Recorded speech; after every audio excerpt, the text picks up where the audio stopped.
മറുപടിയില്ലായ്മയും ഒരു മറുപടിയാണ്. ചിലപ്പോഴൊക്കെ ആളുകൾ വാക്കുകൾ ഉപയോഗിക്കാതെ തന്നെ അവരുടെ നിലപാട് വ്യക്തമാക്കും.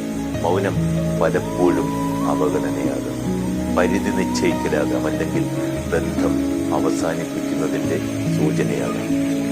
മറുപടി കിട്ടാത്ത സമയത്ത് അതിന്റെ പിന്നിലെ അർത്ഥം മനസ്സിലാക്കാൻ ശ്രമിക്കുക. ചിലപ്പോൾ മൗനം തന്നെ ശക്തമായ വാക്കുകളാണ്.